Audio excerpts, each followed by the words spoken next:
welcome to Adventure 82. Last train station on our road up what was the JR&T. This one's got a bit more of a story to it, which is why I've left it till last. Let me set the scene for you slightly. It's the 1870s, and you see with great success from your standpoint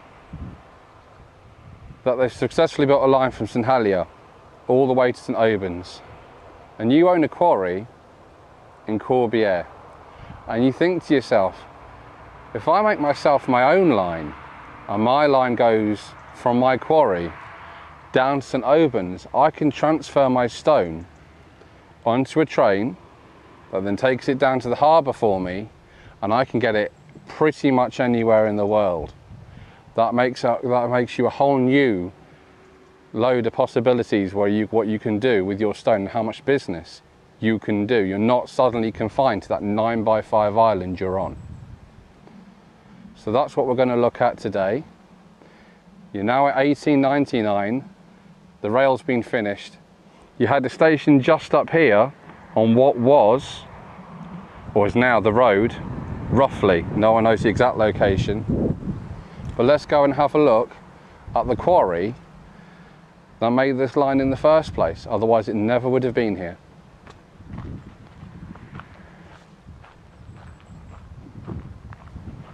Right, unusually for the rest of these videos, what we're actually going to do first today is look at the station. I know we've always, historically with this railway line as we followed it, we've done the station last, but on this occasion we're doing it first, and that's because, well, one, we come to it first, and two, because a lot of the history of the line at this end isn't as much to do with the station as it is to do with the quarry itself. So that, and there's no existing pictures of said station for the quarry. There's no real evidence of where it exactly was, so the location for the station is debated. Most people estimate it to be somewhere here where you now cross the road, but no one knows for certain where it was.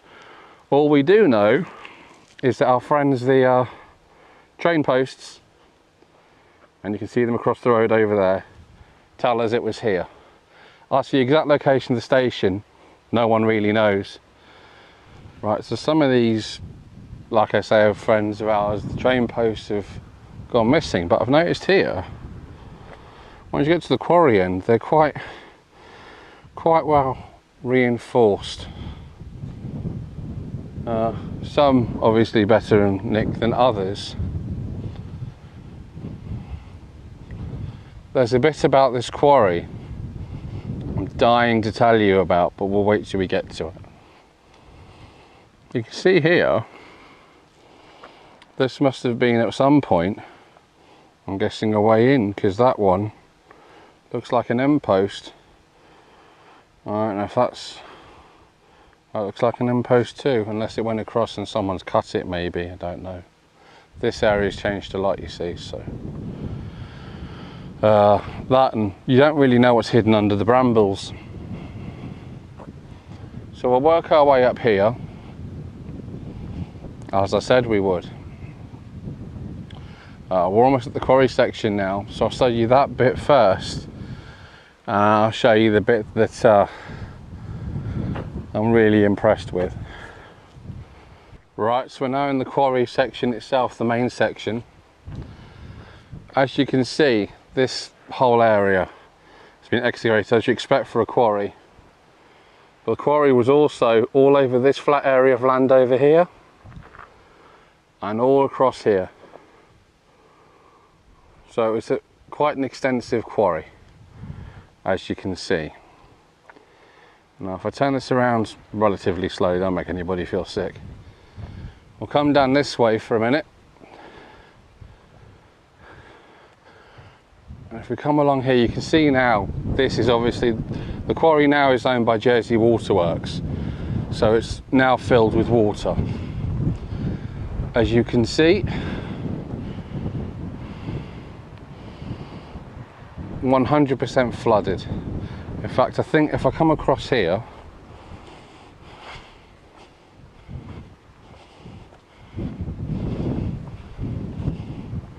there we go, look, that gives you a better view of the inside of the quarry there.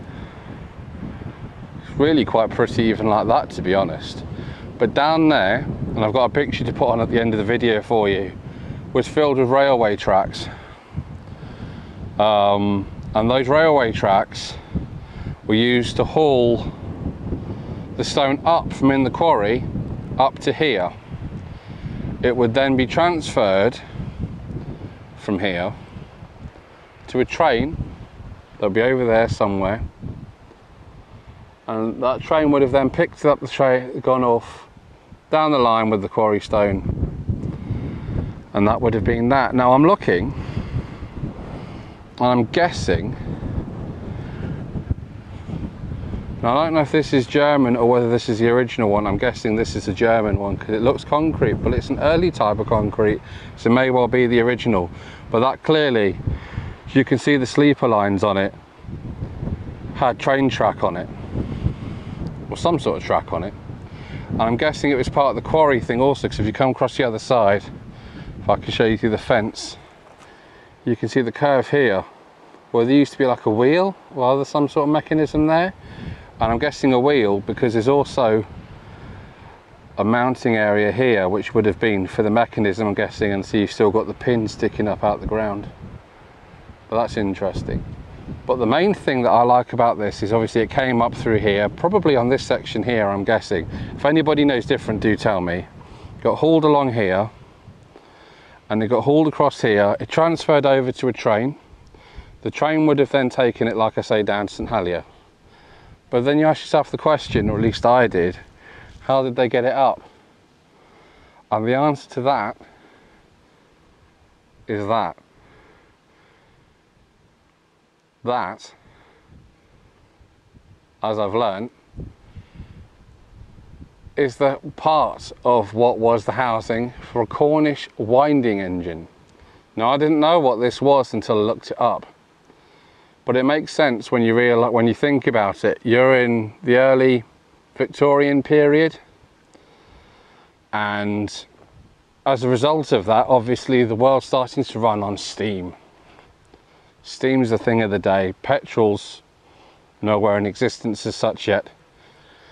Everything's running on steam, and even Jersey, to a degree, took on the Industrial Revolution. And one of the ways it did that was with this rather impressive structure. So in here, you would have had your big arm section with your pistons that would have been pumping up and down constantly to bring those things up and down the quarry, those trucks, for then the train to then take down to the harbour. You can see where the wood posts have literally just been cut through. And you can also see here remains of its train heritage there. I don't know if you can make that out. I'll try and get it from the other side. There's a rusty, what looks like some sort of wheel there. I'll go inside and get that for you in a moment. But you can see the mounting brackets as well. So yeah, we'll go inside of this. We'll get a closer look. I will just point out that this top bit here, the Germans reused these quarries. So the roof here, this is reinforced concrete put in by the Germans in case of an air raid. That's not the original roof. The original roof would have been a tiled affair, obviously, because it's Victorian period. Things would have been tiled. I'm guessing probably slate. But the way this engine would have worked is you would have had a boiler. The boiler would have boiled the water up. The steam pressure would have built up, would have pumped the pistons, which would have driven a wheel on the side of the motor, which would have driven an even bigger flywheel.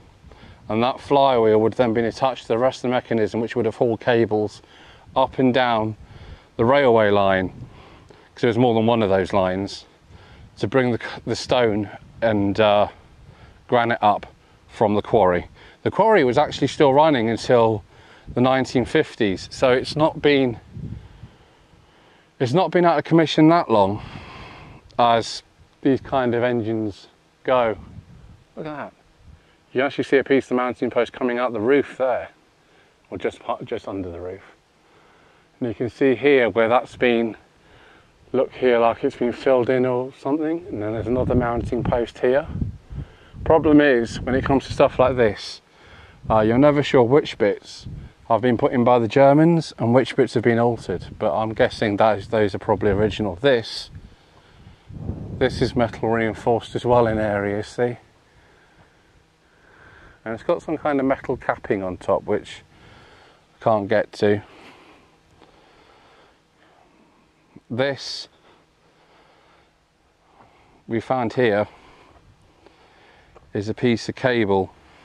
And this is deep rooted. It disappears off into the ground and it goes off kind of this way, and it seems to come off and head towards in here. So I don't know whether in here was part of the mechanism. I think it might have been, looking at the poles. So there's reinforced poles here. But I'm guessing this is probably something to do with the mechanism. Again, I'm not sure if this bit's original or German, but it's stunning to see how much of it's left. Look, even the bolts. Those bolts have been there a long time. You can see there where the wood used to line the edging, and back there too. But it's stunning to see that there's still so much left. You can see here still little bits of stone scattered about. This was all, well, has been for a while, fenced off, because obviously the quarry was quite deep, left the ground in places so unstable, but they weren't sure which bits were stable and which bits weren't, so the easiest thing to do was just seal it off.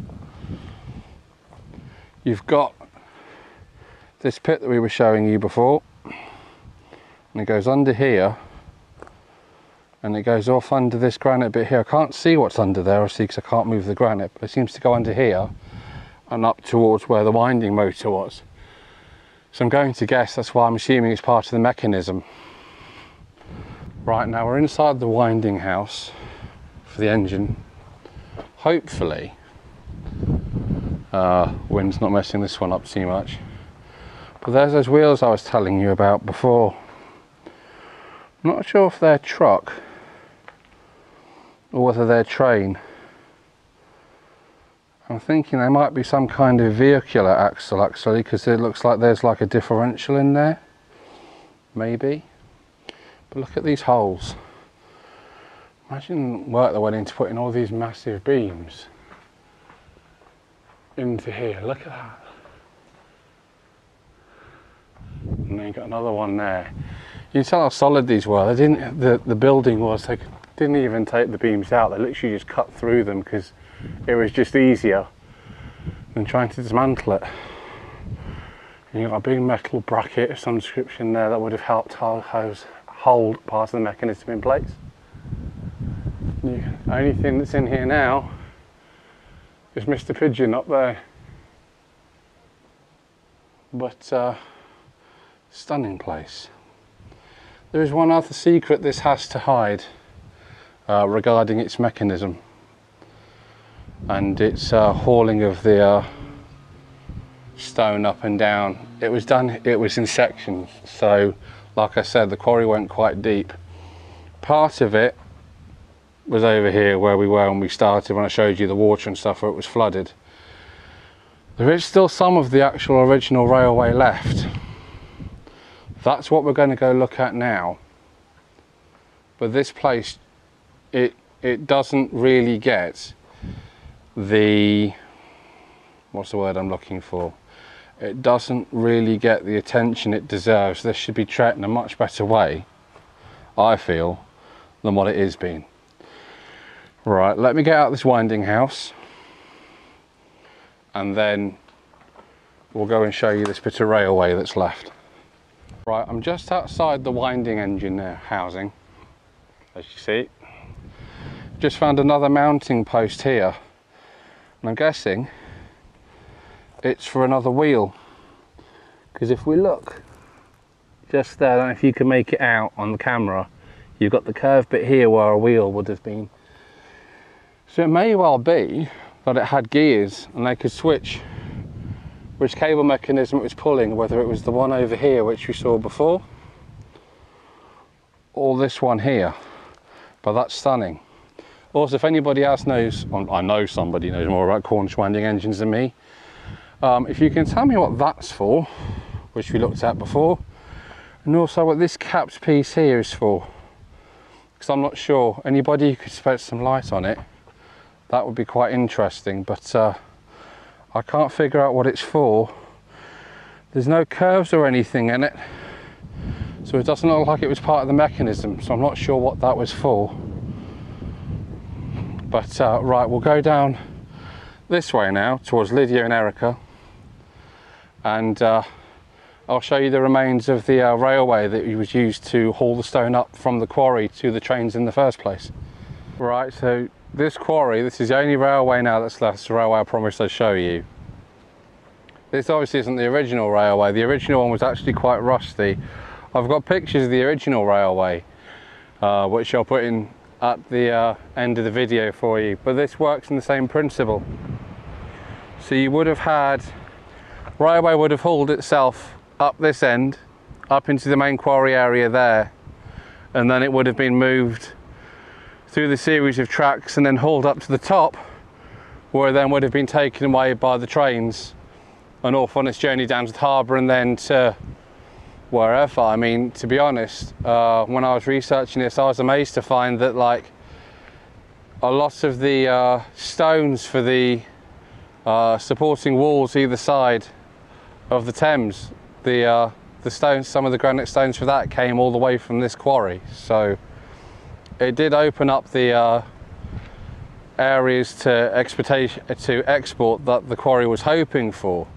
But yeah, so that's how your railway used to work. You haul it up there, and it used to have cables would run on this here, and they would go all the way down to the bottom there, and the cart would be hauled all the way up to the top, and like I say, wheeled round through at the top, up to the very top where the main railway was, and taken off by a train. There was an incident in the late 1800s, early 1900s, where one of the trains accidentally went too far forward and went down the incline and crashed into some trucks at the bottom, which I've also got a picture of for you at the end of the video. But the only query I do have, and I will try and get a closer look at it down the bottom there, is what that building was actually for, because I can't find out. So if anybody does know, do enlighten me as to what that's for, because nothing anywhere seems to say what that's for, although documentation, to be fair, on the quarry is limited at best. But yeah, this is the only bit of railway that's left. And yeah, we'll see if we can get down to the bottom and have a look at what's at the bottom there. But this brings a whole new light on it, because imagine working down here, that's so close to the sea in early turn of the Victorian times. Wouldn't have been necessarily pleasant, especially with the sea swells and stuff the Jersey gets up on this area of the coast in the winter. But let's go have a look down there anyway.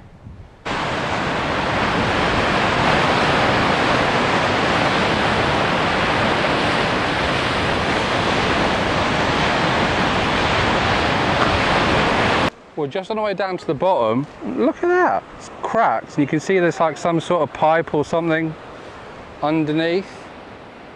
Shows you the damage the sea can do. So clearly the sea comes quite a way up, as I said it probably did. Right, let's go down here, but you can see these have fared quite well for the rust, but then look, this one, the one up there I showed you before, doesn't move, was moving quite freely. This one, that does not budge. So rust is definitely setting in down here. Right, let's move a bit further down and have a look at the actual building. You can see here where they've replaced the pole this side. This one clearly isn't faring so well, it's not been replaced. However, if you look down here and you look across this way, which Lydia's about to do for me, you can see there where the original granite wall was put in to lay the railway down on, and even the what appears to be German relayed concrete when they set this up isn't faring too well against the sea. Even that's showing cracks and stuff, but that's coming apart slowly. Obviously helps that the Jersey Waterworks are maintaining its degree. It's even looked like a cement wall out into the middle of the rocks. I don't know what that's about. They've kind of laid a brick wall here in the middle of the rocks. But it looks like, if you follow this blue pipe,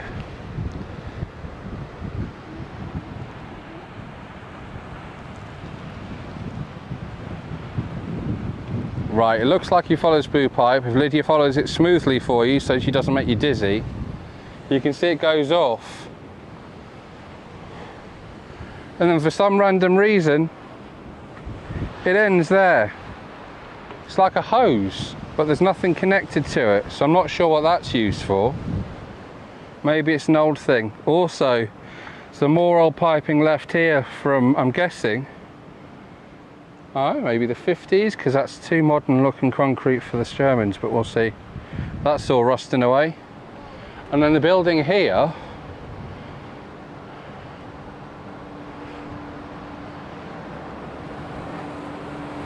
has got the unmistakable sound of a generator. So I'm going to guess it's either maybe like a water pump or electric generator for the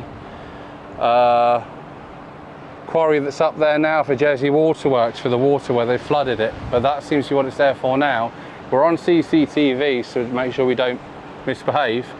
But yeah, you can see where it's been lined, proper reinforced there by the Germans at some point. And you can see here where the railway used to go in, and they've just literally disconnected it. And even that's feeling its age. In fact, there's even a drain cover, if Blaze would be so kind as to move out the way for a moment. There's even a drain cover here. There's actually seen better days as well, even that's wearing away. Right, there's also another interesting point I noticed up here. There must have been a track split about halfway up the train track. So we'll go back, as on our way back up, we'll stop off and I'll show you that split as well. But that's all that's down here. Apart from, it's quite cool to see where the original sleepers used to sit in the concrete compared to where the new ones are. I think that's quite cool. So let's work our way back up this way. I hope the sea's not drowning out me talking too much. And we'll see what's with this split and see exactly where it goes. So let's go.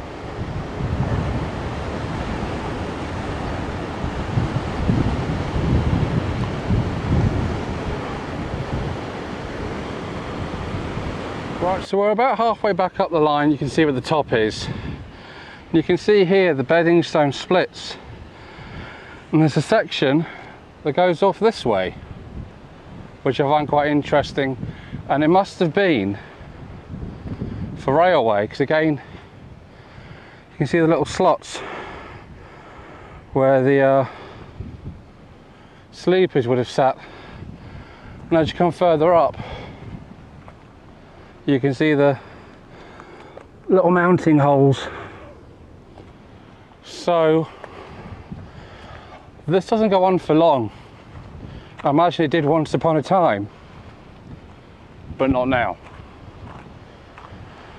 If I was to guess, which is all I can do, I'm guessing the railway went up this way and maybe followed like the cliff path for a bit and then got hauled up into the quarry somehow. But I'm not sure how that one worked. But I think it's quite interesting there's a split there. It's clearly there for a reason. But yeah. So what we'll do now is we'll go back up top.